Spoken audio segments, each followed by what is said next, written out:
le monde, j'espère que vous allez bien. Donc aujourd'hui, je suis super contente de vous retrouver pour vous parler de Shades of Magic de V.E. Schwab aux éditions Lumen. Je suis super contente de l'avoir enfin entre les mains. En effet, j'ai attendu vraiment longtemps. J'attendais qu'il sorte en français pour pouvoir vous en parler. Pour la petite anecdote, quand j'ai lancé ma chaîne au mois de mai dernier, ce livre-là, il sortait au mois de juin, en France seulement. Mais évidemment, je ne le savais pas. Je pensais que ça sortait partout en même temps. Et puis finalement, je me suis rendu compte que la date de publication au Québec, c'était en juillet, qui a été finalement reportée au mois d'août. Fait que là, arrivé au mois d'août, j'arrive à la librairie et je trouvais ce livre nulle part. En fait, il était juste dans l'entrepôt, bien au chaud dans sa petite boîte, et j'ai pu repartir avec. Donc finalement, je l'ai et je peux vous en parler. Fini les anecdotes, je vous parle enfin de Shades of Magic de V.E. Schwab. Et c'est le premier tome d'une trilogie fantastique. Et je suis super contente que Lumen ait décidé d'éditer ce livre-là, donner une chance à cet auteur-là pour faire découvrir aux lecteurs francophones. Et j'aimerais juste prendre 2 secondes pour qu'on puisse regarder la couverture, qui est juste magnifique. Franchement, il y a un super beau travail d'illustration. La couverture en anglais est vraiment plus minimaliste, donc je vais vous la mettre quelque part par ici pour que vous puissiez voir. Quand j'ai vu cette couverture-là, je ne pouvais pas m'empêcher de l'acheter juste pour ma collection. Donc l'histoire se déroule à Londres au début du 19e siècle. Mais ce qui est fou dans ce livre-là, c'est qu'il n'y a pas juste un Londres, mais bien 4. Donc, il y a notre monde, qui est le Londres gris, donc un monde sans magie. Il y a le Londres rouge, où il y a de la magie. Ensuite de ça, il y a le Londres blanc où il y a de la magie aussi, mais c'est super corrompu et les gens sont prêts à s'entretuer pour le pouvoir. Et finalement, il y a le Londres noir qui lui a été complètement fermé parce que les gens voulaient tellement la magie que ça s'est comme auto-consumé. Et puis ça a créé une espèce de monstre insatiable de pouvoir et de magie. Donc ils ont dû fermer les accès à ce Londres-là. Donc plus personne ne peut voyager dans cet univers-là, même que pour protéger les autres univers, ils ont décidé d'empêcher les gens de transporter des objets entre les différents Londres. Donc dans ce livre-là, on va suivre notre personnage principal qui est Kel. Et Kel, c'est un magicien, mais pas n'importe quel magicien parce que c'est un Antari. On peut le reconnaître parce qu'il y a un œil qui est complètement noir. Donc un Antari, c'est un magicien vraiment puissant qui peut voyager entre les différents univers. Donc Kel a été adopté par la famille royale du Londres Rouge et il va servir de messager pour passer des messages entre les différents souverains des différents mondes. Comme entre notre roi, je me souviens même plus, c'était peut-être Georges quelque chose dans ce temps-là. Et entre le roi du Londres Rouge et entre les 2 rois du Londres Blanc, je veux dire roi et reine parce que c'est des jumeaux. Tout va bien jusque-là, jusqu'à ce que Kel décide de jouer avec le feu. En effet, en même temps qu'il passe ses messages d'un monde à l'autre, il passe aussi des objets, même si c'est illégal. Donc il va se retrouver en possession d'une pierre noire qui amène juste des ennuis. Mais c'est un peu grâce à ça qu'il va rencontrer Lila, notre deuxième personnage. Donc le deuxième personnage, c'est Lila. C'est une orpheline qui vit dans notre monde, c'est-à-dire le Londres gris.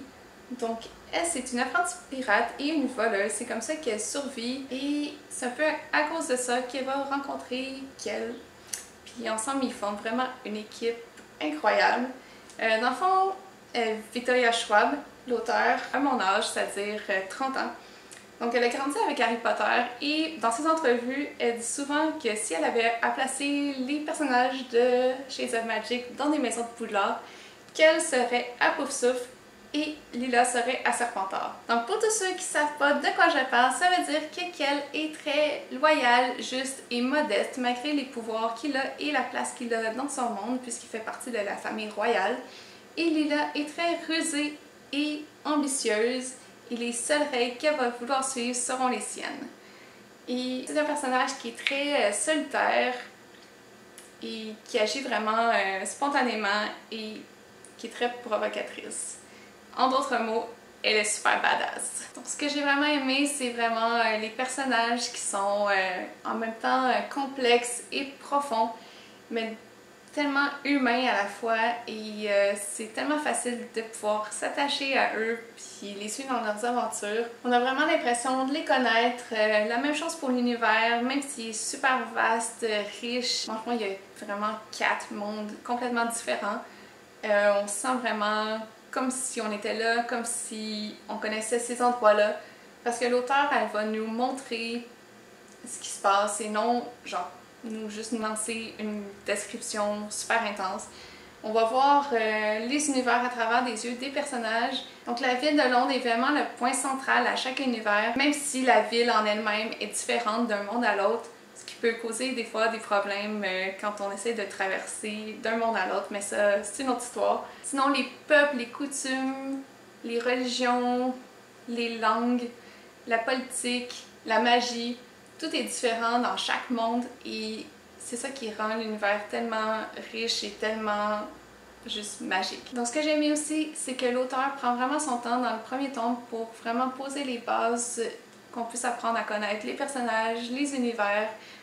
Victoria Schwab est vraiment en mode séduction pour ce premier tome-là et c'est vraiment difficile de ne pas tomber en amour avec ce livre-là. Donc pour avoir lu les 3 tomes en anglais, je peux vous dire que c'est pas une histoire qui est fermée dans le sens que l'univers est tellement riche et tellement large que ça serait super facile pour l'auteur d'extrapoler cette histoire-là pour faire des récits avec les mêmes personnages ou avec d'autres personnages.